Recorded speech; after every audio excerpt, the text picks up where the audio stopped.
Hello student, welcome to my YouTube channel Yogendra classes .uk। कल हमने 1.2 के 2 क्वेश्चन डिस्कस किए थे। आज थर्ड क्वेश्चन डिस्कस करेंगे। थर्ड क्वेश्चन है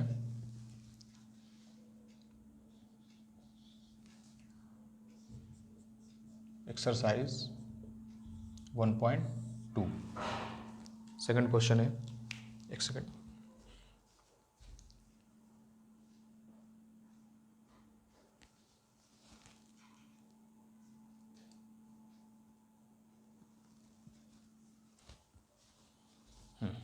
sorry,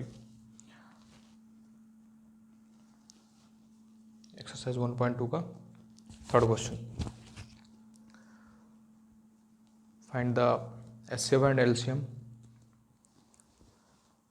following integers by factorization method. तो इसमें 3 क्वेश्चन है, इसके 3 पार्ट है। First, second and third. तो फर्स्ट में है 12, इंटीजर को लिया, 15 एंड 21। थर्ड में है 17, 23 एंड 29। थर्ड में है 8, 9 एंड 25। देखिए, हमें क्या करना है, इनका HCF और LCM फाइंड करना है फैक्टराइजेशन मेथड से। कौन सा मेथड यूज करना है? Factorization method.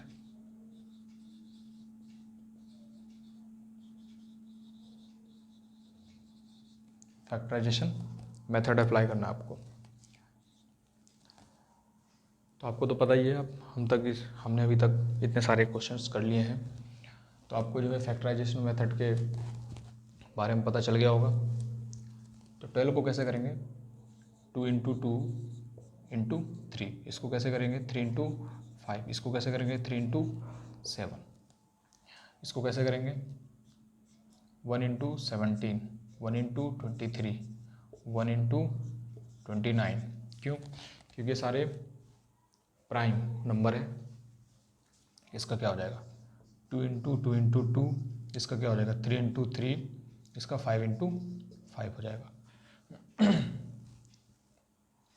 तो इसका यहाँ पर हमें इन तीनों का LCM फाइंड करना है। क्या फाइंड करना है? HCF। HCF फाइंड करेंगे 12, 15, 21 का। तो मैंने आपको HCF के लिए बताया था कि जो कॉमन होता है, जो नंबर कॉमन होगा वही HCF हो जाएगा। तो यहाँ पर कॉमन देखो क्या है, 3, 3, 3। तो इसका मतलब इसका HCF कितना आ गया? 3। अब LCM फाइंड करना है। तो क्या करेंगे? 12, 15, 21 इक्वल टू 2 × 2 × कॉमन है, इसको एक बार लिखेंगे, 3 × 5 × 7। अब इनका मल्टीप्लाई कीजिए। 2 × 2 = 4, 4 × 5 = 20 × 3 × 7 = 21। मैंने इसको इस तरह से मल्टीप्लाई इसलिए किया क्योंकि मुझे यहाँ 0 मिल रहा था, और 0 मिलने से, यानी 0 मिलने से क्या हो जाएगा? कैलकुलेशन सिंपल हो जाएगी। तो इन दोनों का मल्टीप्लाई कितना हो जाएगा? 21 2 से कितना होता है? 21 2 होता है 42, और ये 0 आ जाएगा यहाँ पर, तो 420। तो इसका HCF आ गया, LCM आ गया, और HCF कितना इनका? 3 है। अब इसमें देखिए, अगर आप इसमें HCF फाइंड करेंगे 17, 23, 29 का, तो इन तीनों में कॉमन क्या है? 1, क्योंकि ये नंबर ही प्राइम नंबर है। और HCF हो गया, LCM क्या होगा इनका? 17, 23, 29, इन सब का मल्टीप्लाई 17, 23, 29 और इस एक का भी मल्टीप्लाई करेंगे। आई होप आप इसका मल्टीप्लाई कर लेंगे। सेम ऐसे इसमें देखिए थर्ड वाले में HCF 8, 9 एंड 25। तो आप देख रहे होंगे कि इनमें भी कोई कॉमन नहीं आ रहा है, तो इसका मतलब इनके साथ 1 है, तो इसका मतलब इसका HCF 1 हो जाएगा। तो LCM 8, 9, 25 का HCF क्या हो जाएगा 8 इंटू 9 इंटू 25 LCM। तो LCM इनका मल्टीप्लिकेशन हो जाएगा। तो ये मल्टीप्लाई करके आप लोग इसका आंसर निकाल देंगे, ये आपके लिए। ठीक है स्टूडेंट, तो ये थर्ड क्वेश्चन हो गया आपका। अब जो है फोर्थ क्वेश्चन देखेंगे। अपनी बुक में आप लोग बुक और रफ नोटबुक ओपन कीजिए और अपनी बुक में फोर्थ क्वेश्चन को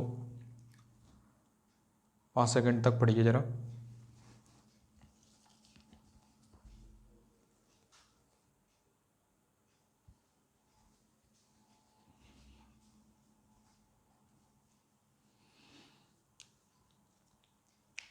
तो आपने पढ़ लिया होगा। तो फोर्थ क्वेश्चन देखिए कैसे करेंगे, इसको रफ कर रहा हूँ मैं।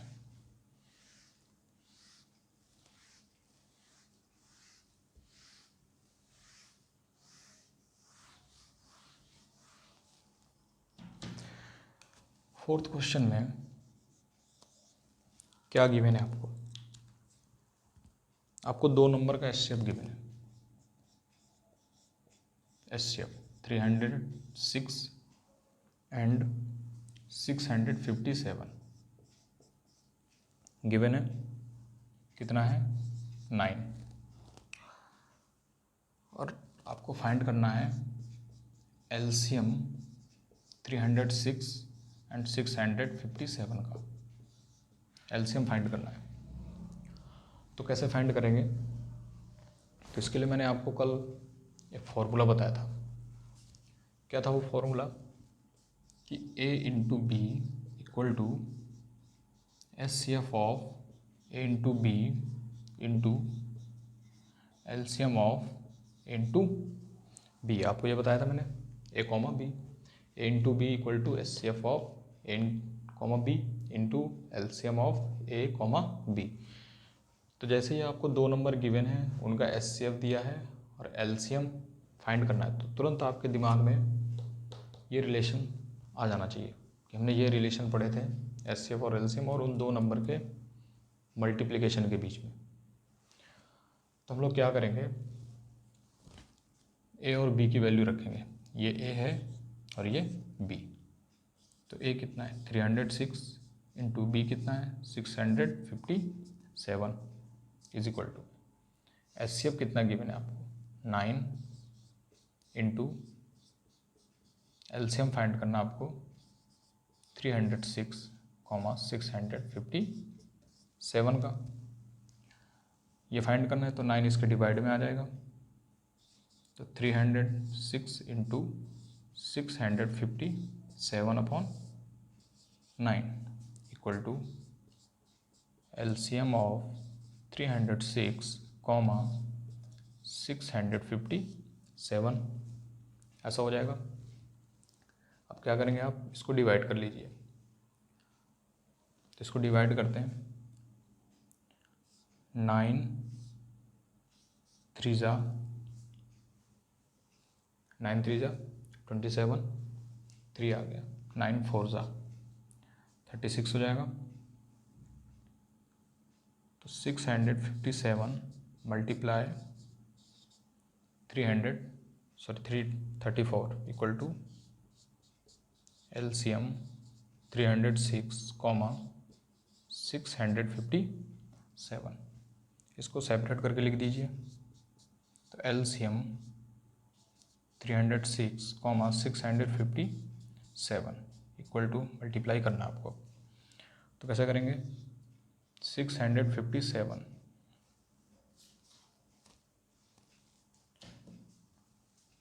657 इंटू 30 + 4, इसको ब्रेक कर दिया मैंने, मल्टीप्लाई करते हैं। पहले इसको करेंगे तो क्या आएगा यहाँ 0, फिर 3 7 जा 21, कैरी 2, 3 5 जा 15 एंड 2 17, कैरी 1, 3 6 जा 18 एंड 1 19। 4 से करते हैं, 4 7 जा 28, कैरी 2 आ जाएगा, 4 5 जा 20 एट 2 22, कैरी 2, 4 6 जा 24 एंड 2 26, ये आ गया। इसको ऐड कीजिए, 8 3 3 9 2 11 एंड 1 12 2, तो कितना आ गया 2 2 3 3 8, ये आपका आंसर हो गया। तो आई होप आपको समझ में आ रहा होगा ये। तो इस तरह से आपको ये क्वेश्चन करने हैं और ये इम्पोर्टेंट है यूके बोर्ड के लिए, ये इम्पोर्टेंट क्वेश्चन है, कई बार आया हुआ है। अगर आप पिछले क्वेश्चन प्रीवियस ईयर के क्वेश्चन पेपर आप देखते हैं तो।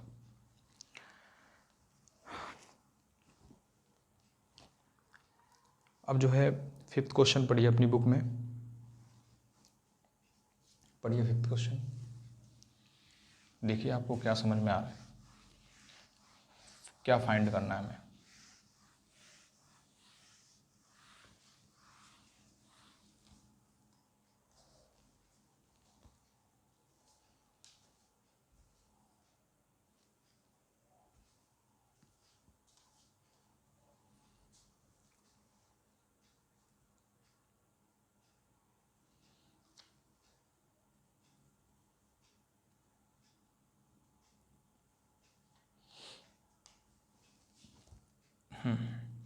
फिफ्थ क्वेश्चन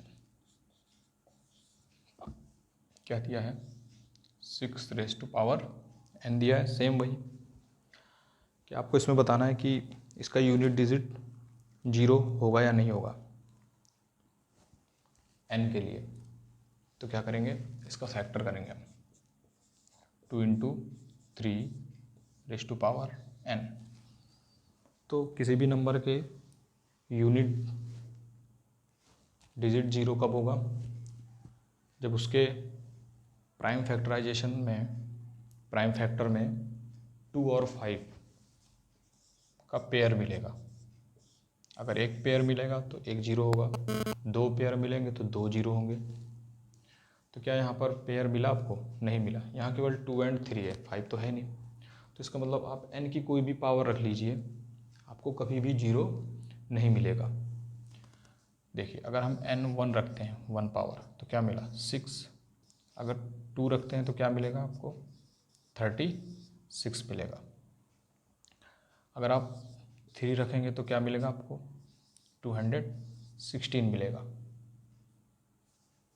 मिल रहा है आपको 0, कहीं पर भी कोई भी संभावना नहीं है मिलने की, पॉसिबिलिटी है ही नहीं। तो इसका मतलब आप यहाँ पर क्या लिखेंगे, लिखना है यहाँ पर कि therefore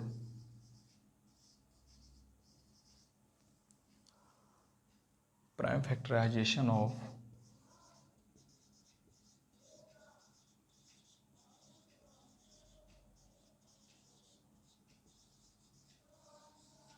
(6n) does not contain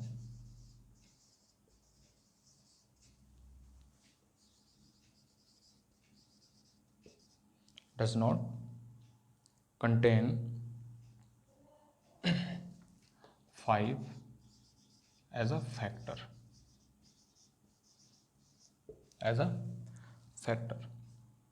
hence 6n can never end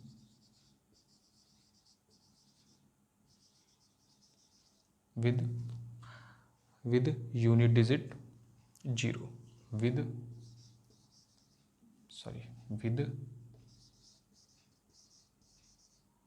the unit digit 0, ये आपको लिखना है। यहीं पर आपका जो है क्वेश्चन ख़त्म हो जाता है, क्वेश्चन का सॉल्यूशन यहीं पर ख़त्म हो जाता है। समझ में आ गया होगा आपको। यहाँ पर 2 और 3 मिला है, आपको 2 और 5 का कोई भी पेयर नहीं मिला, इसलिए कितनी भी आप पावर रख लीजिए m की, आपको यूनिट डिजिट इसका 0 नहीं मिलेगा, क्योंकि यहाँ 5 कंटेंस ही नहीं कर रहा है, इसलिए। अब जो है 6 क्वेश्चन को पढ़िए 6 क्वेश्चन को एक्सप्लेन करना है इसको, बहुत सिंपल सा है।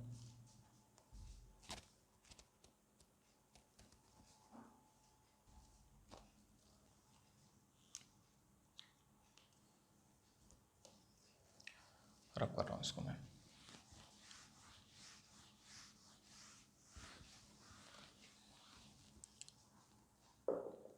सिक्स क्वेश्चन में गिवन है 7 × 11 × 13 + 13। सेकंड है 6 × 6 × 5 × 4 × 3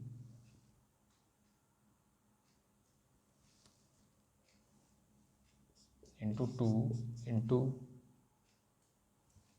1 + 5। ये आपको गिवन है। आपको ये बताना है कि ये composite number why there these are composite number, ये कंपोजिट नंबर क्यों है, आपको ये एक्सप्लेन करना है। तो कैसे करेंगे इसको एक्सप्लेन, इसको सॉल्व करते हैं थोड़ा सा। इसको देखिए, आप यहाँ देख रहे होंगे, ये तो मल्टीप्लाई में, तो ये 13 यहाँ से कॉमन आ जाएगा, तो 7 × 11 × 1 + 13, और इंटू में कितना आ गया, 13 आ गया। अब इसके बाद सेम ऐसे इसको भी कीजिए, क्या मिलेगा, 7 × 6 × 4 × 3 × 2 × 1 + 1, सॉरी यहाँ 1 मिलेगा, यहाँ पर 1, और ये इंटू में क्या मिल जाएगा आपको, 5 मिल जाएगा।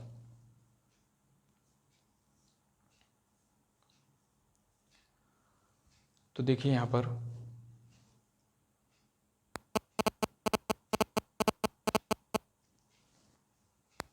मल्टीप्लिकेशन में इनके देखिए क्या मिल रहा है, यानी इनका जो फैक्टर है वो किस फॉर्म में है, एक प्राइम नंबर के फैक्टर के फॉर्म में, यानी ये प्राइम फैक्टराइजेशन बना रहे हैं। तो इसका मतलब ये क्या है, कंपोजिट नंबर होंगे। यहाँ पर क्या होंगे, यहाँ पर ये कंपोजिट नंबर होंगे।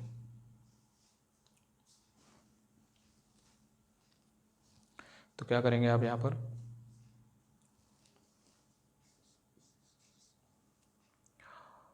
The given expression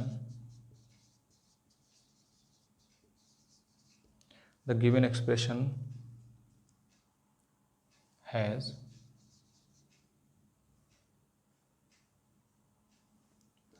prime factor,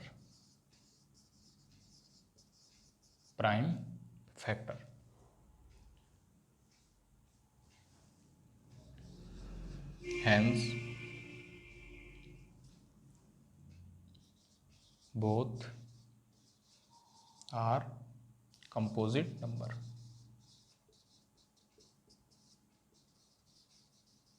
यही हमने सुबह पढ़ा था, फंडामेंटल थ्योरम ऑफ अरिथमेटिक में हमने यही पढ़ा था, ठीक है। तो यहाँ से ये प्रूफ हो गया।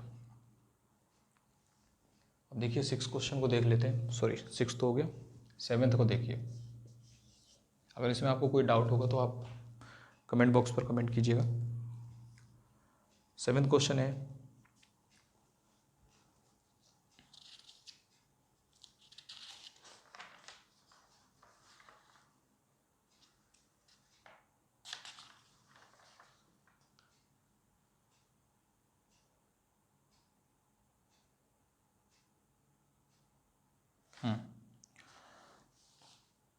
There is a circular path around a sport field.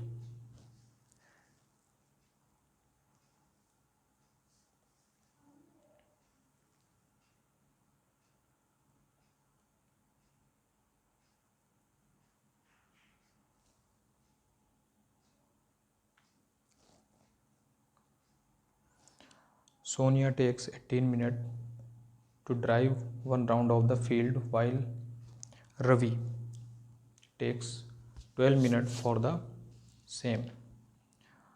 Suppose they both start at a same point and the same time and go in the same direction. After how many minutes will they meet again at the starting point?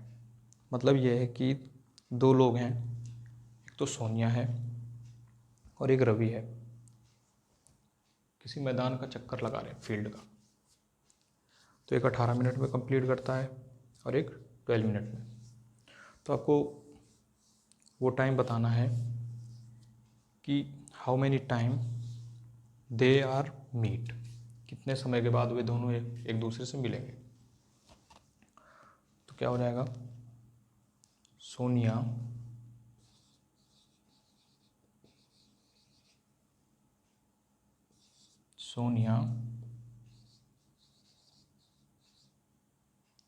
Take time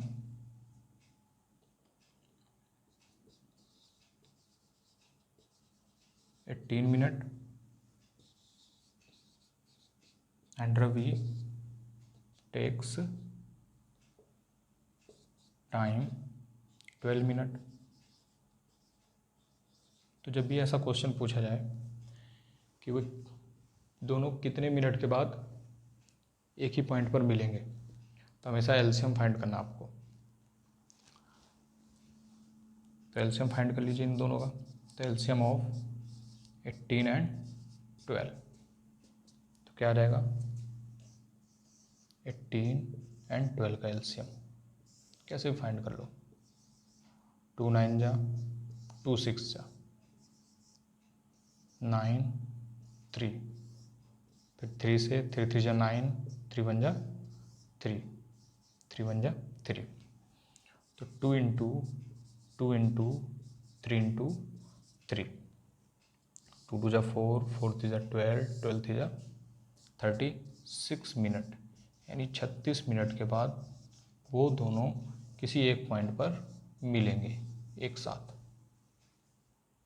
अगर दोनों चक्कर लगा रहे हैं तो 36 minute के बाद, 36 minute के बाद।